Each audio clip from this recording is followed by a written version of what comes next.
बिस्मिल्लाहिर्रहमानिर्रहीम। अस्सलाम वालेकुम। ओपल इंडस्ट्रीज़ लिमिटेड, ये वो बिज़नेस है जिसका हम कोई कॉस्ट अकाउंटिंग का मसला हल करने लगे हैं। और इनका मसला ये है कि इनके पास प्रोसेसिंग जो है, प्रोसेसिंग और फिनिशिंग दो डिपार्टमेंट्स हैं जो कि एक्चुअली प्रोडक्शन में हिस्सा लेते हैं। लेकिन लॉजिस्टिक एंड मेंटेनेंस वो दो डिपार्टमेंट्स हैं जो कि फिर सर्विसेज प्रोवाइड करते हैं। ये प्रोडक्शन में हिस्सा नहीं लेते बल्कि प्रोडक्शन डिपार्टमेंट को सर्विस देते हैं।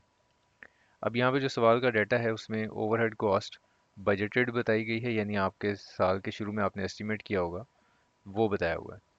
और उस जो जो साल था, या सॉरी ये मंथ का डाटा है, तो अगले मंथ में जो एक्चुअल एक्टिविटी हुई उसकी वजह से ये कॉस्ट इनकर हुई। So this was before the month, आपने एस्टिमेट किया और ये बना। इसी तरह डायरेक्ट लेबर आवर्स भी बजटेड बताए हुए हैं और एक्चुअल भी बताए हुए हैं। अब जरा ध्यान से देखें तो आपको ये नज़र आएगा कि एक्चुअल डाटा है, इसमें सर्विस डिपार्टमेंट्स की कोई कॉस्ट दी हुई है, लेकिन जो बजटेड डाटा है उसमें सर्विस डिपार्टमेंट्स की कोई कॉस्ट नहीं है। लेकिन ये जो स्टेरिक का निशान है ये आपको ये बता रहा है including apportionment of overhead cost of support departments. मतलब ये कि सपोर्ट डिपार्टमेंट की जो भी कॉस्ट थी वो इनको हजम करा दी गई है प्रोडक्शन डिपार्टमेंट्स को पहले से ही। ठीक है जी। तो वो आपने पहले से ही इनको चार्ज कर दिया।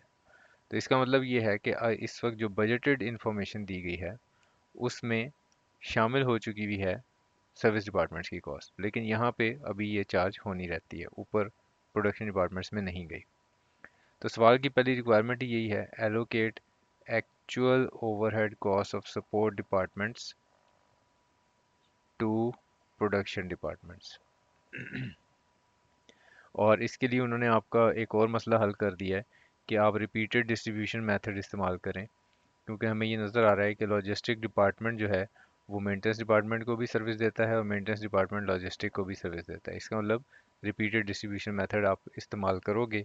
और क्योंकि ये सवाल में बताया गया होना ज़रूरी है कि किस मेथड से सर्विस डिपार्टमेंट की कॉस्ट को प्रोडक्शन डिपार्टमेंट्स में एब्जॉर्ब करना है।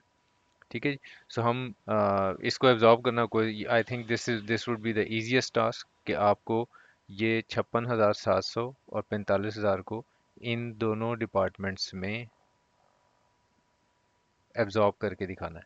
तो हम क्या करेंगे, 56,700 एक ये है कॉस्ट, और दूसरी 45,000, इसको हम प्रोडक्शन डिपार्टमेंट को चार्ज करके बताएंगे। परसेंटेजेस यहाँ पे दी हुई हैं।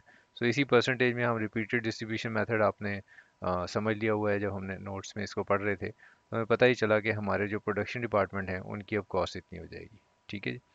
सो अगर मैं इन दो फिगर्स का टोटल बनाऊं तो this should have been total of these three figures. ठीक है, क्योंकि अब ये दो फिगर्स इनमें जो है एब्जॉर्ब हो चुकी हुई हैं। सो आपने ये काम कर लिया, ये तो बहुत ही इजी कैलकुलेशन था, क्योंकि परसेंटेजेस ये 50 40 10 और 35 45 20, ये तो आपको स्ट्रेट गिवन है। 50 40 10 और 35 45 20, ये तो स्ट्रेट वे गिवन है। इस परसेंटेज में ही आपने इसको करना होता है। सो फर्स्ट पार्ट इज मुफ्त के नंबर, बहुत इजीली आप कर लेंगे। सेकंड वो आपसे कह रहा है, ये थोड़ा सा ट्रिकी हो सकता है आपके लिए, कि आप under over applied overheads find out करके बताओ जून के मंथ के लिए। नाउ इसके लिए मुझे क्या चाहिए होता है, अगर मुझे फाइंड आउट करना है अंडर या ओवर अप्लाइड ओवरहेड्स, तो इसके लिए मुझे दो चीज़ें चाहिए होती हैं। एक तो मुझे चाहिए होते हैं एक्चुअल ओवरहेड्स, और इसका मैं डिफरेंस लेता हूँ अप्लाइड ओवरहेड से। अप्लाइड ओवरहेड्स का एक और नाम भी है, इसको हम एब्जॉर्ब्ड ओवरहेड्स भी कहते हैं। ठीक है जी। अब एक्चुअल ओवरहेड्स का तो कोई मसला नहीं, क्योंकि एक्चुअल डाटा इन्होंने हमें बता दिया था, ये वाला। और साथ में हम अब हमने एक काम और कर लिया हुआ है कि हमने इसको इनके अंदर शामिल कर दिया हुआ है, तो हमारे पास एक्चुअल ओवरहेड्स तो बड़े क्लियरली मौजूद हैं। ठीक है। सो एक रेक्विजिट तो हम बड़े इजीली पूरा किए बैठे हैं ऑलरेडी। सो ये एक्चुअल ओवरहेड्स हमारे पास मौजूद हैं। अब एब्जॉर्ब्ड ओवरहेड चाहिए हैं इन दोनों डिपार्टमेंट्स के। ठीक है जी। सो एब्जॉर्ब्ड ओवरहेड फाइंड आउट करने का तरीका क्या होता है, होता यह है कि जब कोई पीरियड स्टार्ट होता है तो हम एक एस्टीमेट बनाते हैं ओवरहेड्स का, और हम एक इसको डिवाइड करते हैं किसी एस्टिमेटेड बेसिस से। अगर ये बेसिस आपको एग्जामिनर नहीं बता रहा तो these basis are always direct labour hours. तो आप एस्टिमेटेड डायरेक्ट लेबर आवर्स को फिर बेसिस बना लेते हैं। सो इससे एक रेट निकलता है, और ड्यूरिंग द पीरियड जो आपकी एक्चुअल एक्टिविटी होती है उसमें कोई एक्चुअल लेबर आवर्स होंगे जो आपने इस्तेमाल किए होंगे, तो आप ये जो रेट वर्कआउट करते हैं इसको फिर मल्टीप्लाई करते हैं एक्चुअल लेबर आवर्स से। सो इसका जो आंसर होता है उसको बोलते हैं ओवरहेड अप्लाइड, या इसका दूसरा नाम क्या मैंने आपको बताया, और you can say overhead absorbed.